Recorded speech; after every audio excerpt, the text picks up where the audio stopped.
तो बेटा देखो, इस कॉम्प्रिहेंशन में क्या पूछा गया है, let A be the set of all three cross three symmetric matrices, all of whose entries are either 0 or 1. Five of these entries are 1 and four of them are zeros. देखो बेटा, कोई भी symmetric matrix जो होती है उसमें diagonal entries कुछ होती हैं, और ये जो ऑफ डायगोनल एंट्रीज होती हैं, देखो सिमेट्रिक मैट्रिक्स की ये कहानी होगी ई एफ एफ, मतलब ये D D E F F ये इवन क्वांटिटी होनी चाहिए, मतलब डायगोनल एलिमेंट को छोड़ करके बाकी जो नंबर्स होंगे वो इवन क्वांटिटी में होनी चाहिए। अब आपके पास डायगोनल की यदि मैं बात करूं, तो जो डायगोनल होंगे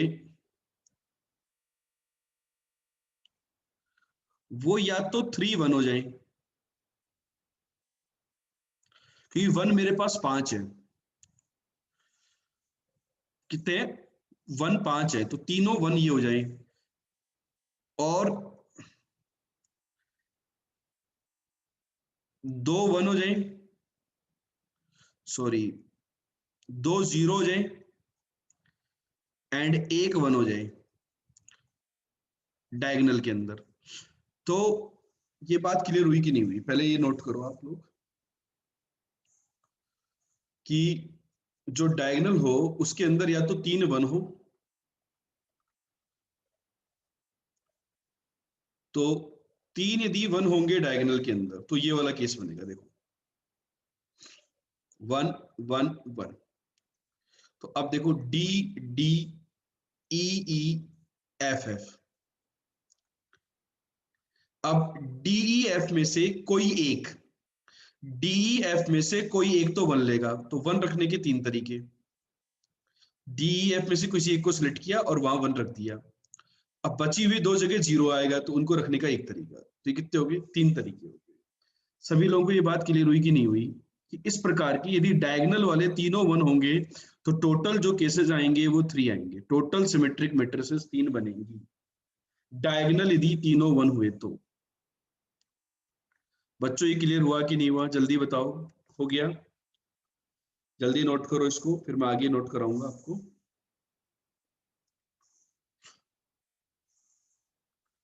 ठीक है, अब देखो आप,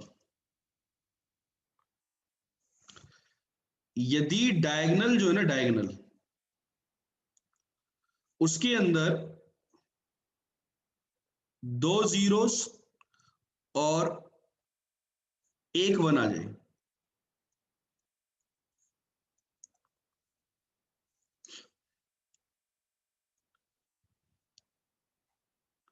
तो क्या होगा?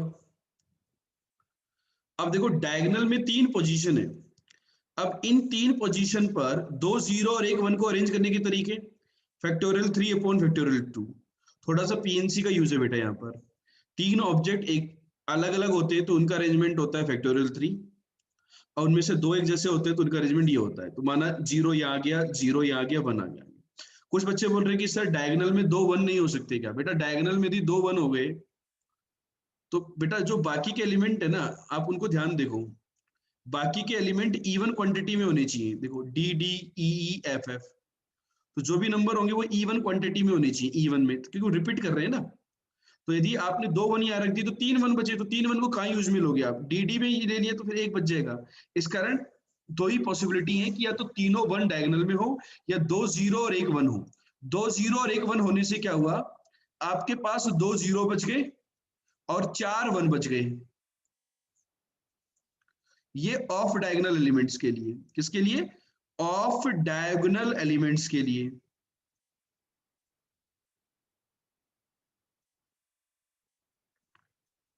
क्लियर हुई बात? तो ये तो अरेंजमेंट हो गया है बच्चों डायगोनल का। ये किसका हो गया बेटा? डायगोनल एलिमेंट्स का इस केस में। अब डायगोनल एलिमेंट तो फिल हो गए, अब ऑफ डायगोनल एलिमेंट और फिल करने हैं।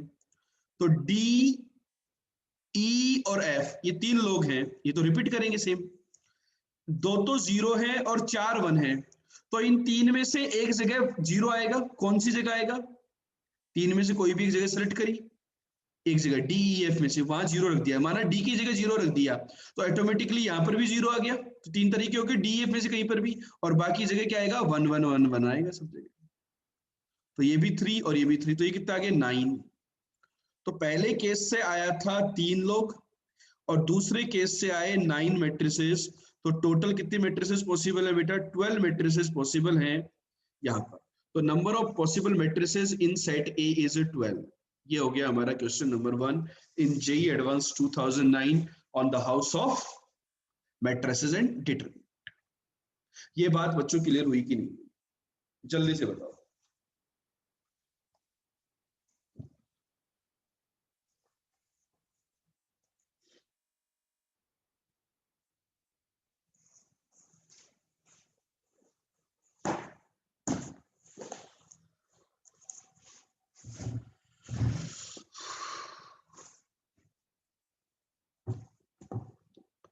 चलें आगे, बोलो बेटा, सेकंड क्वेश्चन पे चलें। Done done done done. ये काफी इंपॉर्टेंट क्वेश्चन है मैट्रिसेस से।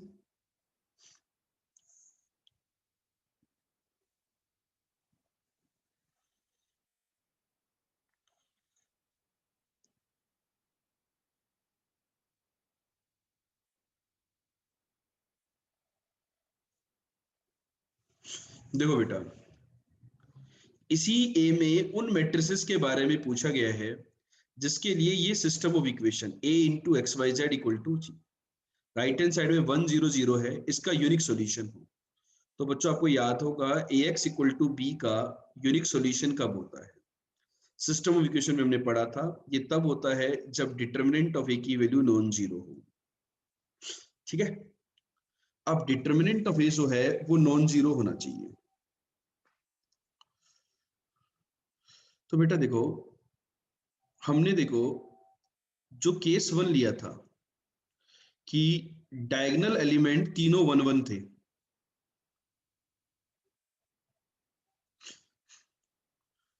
ऐसे 3 मैट्रिसेस आए थे केस 1 के अंदर। कैसे भाई? 1 1 यहां आ जाए, बाकी सब जगह जीरो हो जाए। तो आप इस केसेस में बेटा कैलकुलेट करोगे केस 1 के जितने भी, देखो देखो आप, इसका डिटरमिनेंट जीरो है तो ये डिटरमिनेंट जीरो हो गया, डिटरमिनेंट ऑफ ए जीरो हो गया। आप 1 1 को यहां भी रखोगे ना, यहाँ रखोगे 1 1 को, और जीरो को यहाँ ट्रांसफर कर दोगे, तो अभी आप ऑब्जर्व करना डिटरमिनेंट जीरो ही आएगा। पर कोई भी पॉसिबिलिटी देखो केस वन में हमेशा डिटरमिनेंट ऑफ ए जीरो है। मतलब केस 1 के जो 3 केसेस थे, 3 पॉसिबिलिटी थी, वो गायब हो गई, वो नहीं आएंगी। अब मैं बात करता हूँ केस 2 की। केस 2 जिसमें 2 डायगोनल एंट्रीज जीरो थी और एक 1 थी, हाँ या नहीं बेटा? तो वो आपको देखनी होंगी। 2 डायगोनल एंट्रीज जीरो थी और एक 1 थी। लेट से ये देख लिया आपने, ये वाला केस फिक्स किया, इसके रेस्पेक्ट में भी अलग अलग कहानी आएंगी, इसके रेस्पेक्ट में भी अलग अलग मैट्रिसेस बनेंगी, और इसके रेस्पेक्ट में भी अलग अलग मैट्रिसेस बनेंगी। हाँ नहीं भाई, हमने ये कहा था डायगोनल को 3 तरीकों से अरेंज कर सकते हैं। अब बाकी एलिमेंट्स होते हैं वो भी 3 तरीके से, तो 3 इंटू 3, एक के करस्पॉन्डिंग 3 आएंगी, इसके करस्पॉन्डिंग भी 3 और इसके करस्पॉन्डिंग भी 3, तो 9 केसेस आए थे। अब हमें देखना है कि बाकी के 1 0 कैसे अरेंज करें कि डिटरमिनेंट वैल्यू नॉन जीरो हो। बेटा देखो, यहां पर कुछ भी डालो आप, मैं क्या डालू एंट्रीज किसकी वैल्यू नॉन जीरो हो। लेट्स से मैंने यहाँ जीरो डाल दिया तो यहाँ जीरो आएगा, मैंने यहाँ 1 डाला तो यहाँ पर 1 आएगा, फिर यहाँ पर भी 1 डालना पड़ेगा। बेटा आप कैलकुलेट करके देखो, इसके रेस्पेक्ट में, सेकेंड रो के रेस्पेक्ट में इसकी जो वैल्यू आ रही है ये नॉन जीरो आ रही है, 1 0 0, यही वाला केस है। मैंने 1 1 को यहाँ डाल दिया, 0 0 को यहाँ डाल दिया, और 1 1 को यहाँ डाल दिया। आप कैलकुलेट करके देखो, इस केस की भी वैल्यू जो आएगी वो नॉन जीरो आएगी। और जो तीसरा केस बनता है ना इसमें, 1 0 0, तीसरा केस क्या बनेगा? 0 0 को हमने यहाँ डाला,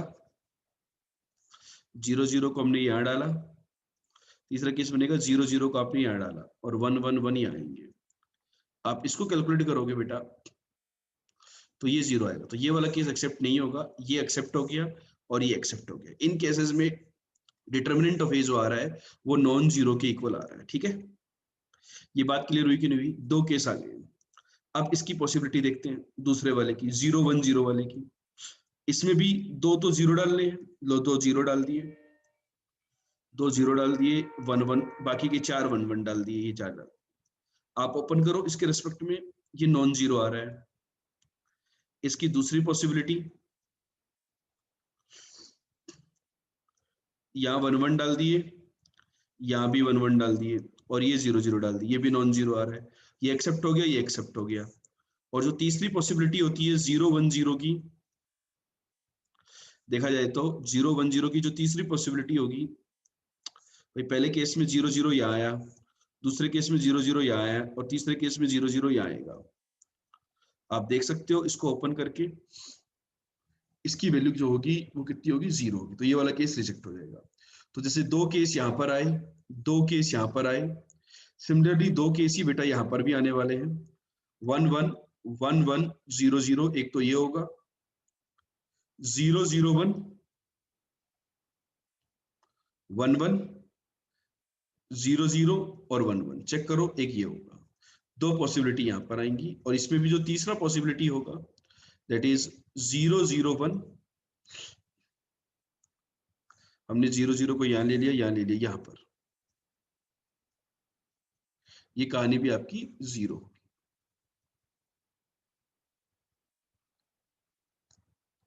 तो टोटल 6 मैट्रिसेस आ रही हैं जहां पे डिटरमिनेंट वैल्यू 0 आएगा।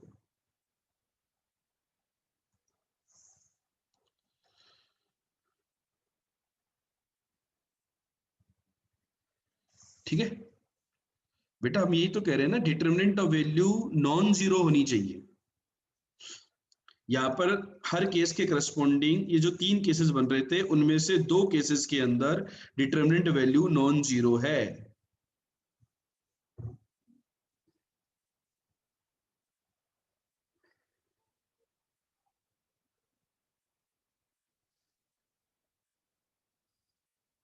हाँ मतलब इनको फटाफट से बना करके देख लो, वो ज्यादा बेस्ट अप्रोच है।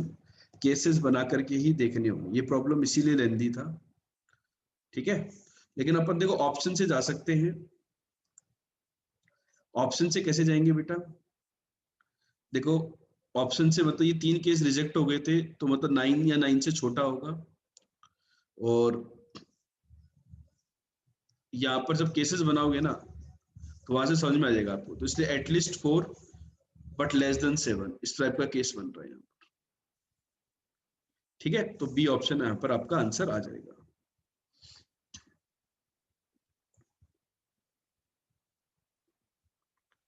ठीक है,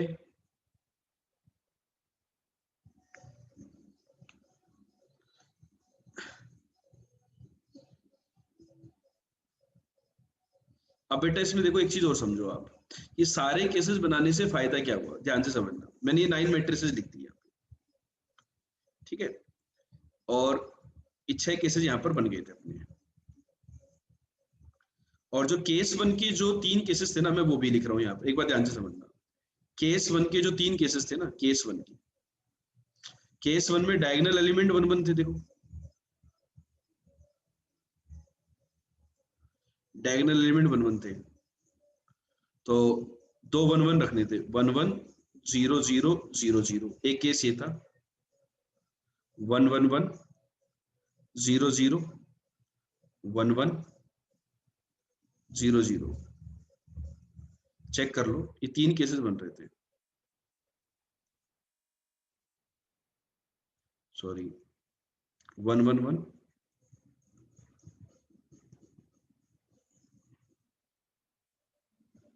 ये बन रहे थे बेटा केसेस। तो ये टोटल 12 केसेस हमने जब बना दिए ना, तो जो थर्ड क्वेश्चन है ना वो चुटकियों में हो जाएगा। कैसे हो जाएगा देखो, थर्ड क्वेश्चन में चलते हैं। थर्ड क्वेश्चन में क्या बोला गया है? ए में ऐसे कितने मैट्रिसेस हैं for which this linear equation, दिख रहा है आपको ये linear equation, this is inconsistent. ये क्या है? इनकंसिस्टेंट है। इनकंसिस्टेंट का मतलब इसका कोई भी सॉल्यूशन नहीं है। तो कोई भी सॉल्यूशन नहीं है तो बेटा याद करो पहली कंडीशन होती है determinant of A equal to 0 होगा, ठीक है। तो determinant of A equal to 0 होना सफिशिएंट नहीं होता है नो सॉल्यूशन के लिए, इसमें इनफाइनाइट सॉल्यूशन की भी कंडीशन बन सकती है। तो आप याद करो क्रैमर्स रूल से d equal to 0, d1 d2 d3 यदि ये सबके सब 0 हो जाते हैं तो इनफाइनाइट सॉल्यूशन का केस आ जाता है नहीं आ जाता?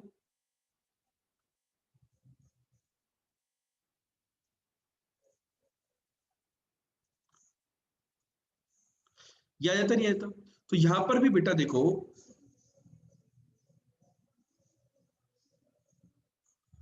यहां पर आप ध्यान से देखो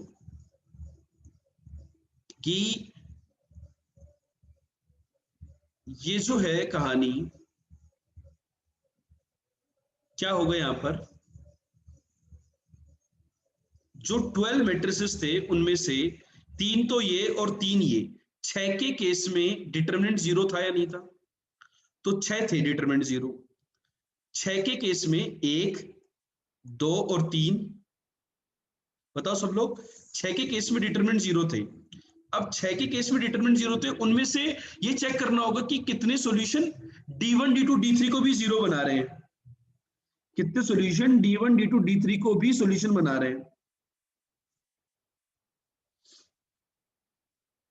हाँ या नहीं?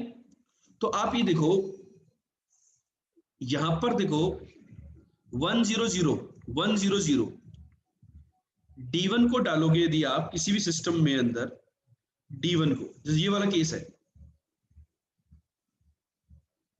ये d बोलो या d1 बोलो एक ही बात है ना, d और d1 एक ही बात है या नहीं बच्चों? इसमें d और d1 एक ही बात है इस केस में, बोलो। ये मैट्रिक्स d और d1 को रिप्लेस करोगे तो 1 0 0 एक ही बात होगी। तो इस केस में d और d1 दोनों 0 हो गए और फिर d2 d3 भी 0 हो जाएंगे, तो ये इनफाइनाइट सॉल्यूशन का केस बन जाएगा।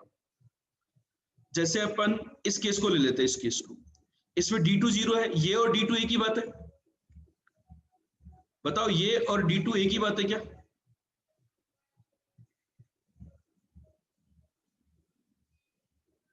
तो यहां पर अपन इस प्रकार से चेक कर सकते हैं सारे 6 केसेस में कि कहां कहां पर d1 d2 d3 और d सब 0 आ रहे हैं। भाई d जो 0 आया था मेरा, वो d 0 आया था 6 केसेस में, उनमें से मैं ये चेक कर लूंगा out of this 6 cases d1 d2 d3 0 2 cases में बन रहा है। आप चेक कर लेना कितने केसेस में बनेगा, 2 केसेस में। तो हमारे पास टोटल 4 केसेस ऐसे आ गए जहां पर नो सॉल्यूशन की कंडीशन एग्जिस्ट करेगी। किसी कंडीशन एग्जिस्ट करेगी? नो सॉल्यूशन की कंडीशन एग्जिस्ट। तो आंसर क्या आएगा? More than 2। ये बात क्लियर हुई कि नहीं हुई बच्चों? ये कॉन्सेप्ट क्लियर हुआ कि नहीं हुआ? जल्दी से बताइए।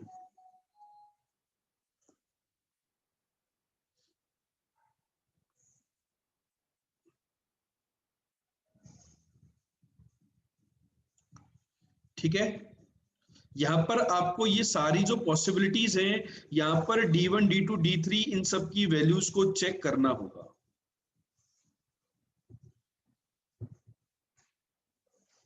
सबकी वैल्यूज को चेक करना होगा। d1 d2 d3 कैसे चेक करते हैं हम लोग? रिप्लेसमेंट करते हैं ना बेटा, कोई भी एक मैट्रिक्स ले लो आप, उसके अंदर हम राइट हैंड साइड की एंट्रीज को रिप्लेस करते हैं। जैसे ये इसका डिटरमिनेंट ही 0 है, 1 0 0 को फर्स्ट कॉलम में रिप्लेस करोगे तो 0 ही रहेगा, सेकंड कॉलम में रिप्लेस करोगे तो सेम हो जाएंगे तो 0 रहेगा, थर्ड में रिप्लेस करोगे तो 0 रहेगा। तो यहाँ पर इनफाइनाइट सॉल्यूशन आ गए 1 0 0 को रिप्लेसमेंट करने से। ठीक है,